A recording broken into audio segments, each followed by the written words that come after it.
Welcome to NSU support.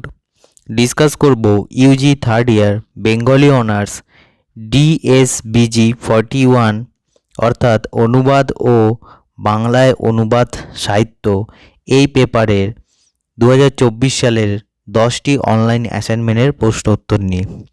অবশ্যই কিন্তু তোমরা উত্তরগুলো অর্থাৎ অ্যাসাইনমেন্ট পরীক্ষা দেওয়ার আগে কিন্তু অবশ্যই তোমরা রিচেক করে নেবে। যতটা পারছি আমি তোমাদের হেল্প করছি। তো দেখো, প্রথম প্রশ্ন, শ্রীকৃষ্ণ প্রেম তরঙ্গিনী কার রচনা? এখানে সঠিক উত্তর রঘুনাথ পণ্ডিত। ঠিক আছে, যদি তোমাদের কোনো ডাউট থেকে থাকে তোমরা কিন্তু অবশ্যই রিচেক করে পরীক্ষা দেবে, সে যে কোনো ইউটিউব চ্যানেল থেকে হোক বা আমার চ্যানেল থেকে হোক। সরাসরি কিন্তু কখনোই তোমরা এক্সাম দিতে যাবে না।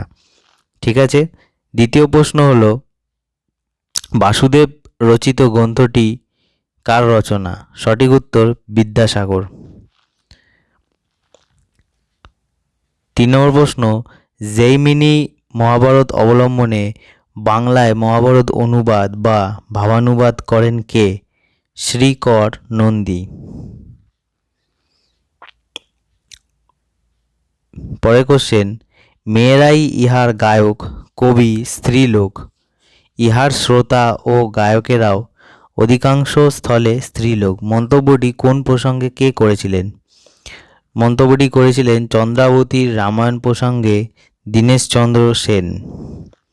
পরবর্তী প্রশ্ন, ওমর খৈয়ামের রুবাইয়াতগুলির মধ্যে নজরুল কতগুলি অনুবাদ করেন?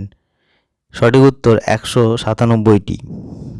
পরবর্তী প্রশ্ন, আলাওল তার কাব্য পদ্মাবতী কোন সালে রচনা করেন? সঠিক উত্তর 1648 সালে। 1648 সালে। পরবর্তী প্রশ্ন, মৌলানা দাউদের চান্দন কাব্যগ্রন্থ কোন সালে রচিত? সঠিক উত্তর 1380। পরবর্তী প্রশ্ন, অনুবাদ প্রসঙ্গ শক্তি চট্টোপাধ্যায় প্রবন্ধটি কার রচনা? সঠিক উত্তর মুকুল গুহ। পরবর্তী প্রশ্ন, সাধনা পত্রিকার 1299 বঙ্গাব্দের বৈশাখ সংখ্যায় রবীন্দ্রনাথ কোন বিদেশি কবির কবিতার অনুবাদন প্রকাশ করেন? সঠিক উত্তর জার্মান কবি হাইনে। পরবর্তী প্রশ্ন, ভয় কিসের রে, আমি তো এখানে রয়েছি, কে কাকে বলেছিল? সঠিক উত্তর ঘিসু মাধবকে। এই হলো 10টি সঠিক প্রশ্ন উত্তর। যদি আপনাদের ভিডিওটি ভালো লেগে থাকে তাহলে অবশ্যই চ্যানেলটিকে সাবস্ক্রাইব করবেন এবং ডেসক্রিপশানে দিয়ে থাকা টেলিগ্রাম গ্রুপের লিঙ্কের মাধ্যমে আপনারা কিন্তু টেলিগ্রাম গ্রুপে জয়েন করে সমস্ত প্রশ্নের উত্তর PDF পেয়ে যাবেন। দেখা হচ্ছে পরবর্তী ভিডিওতে।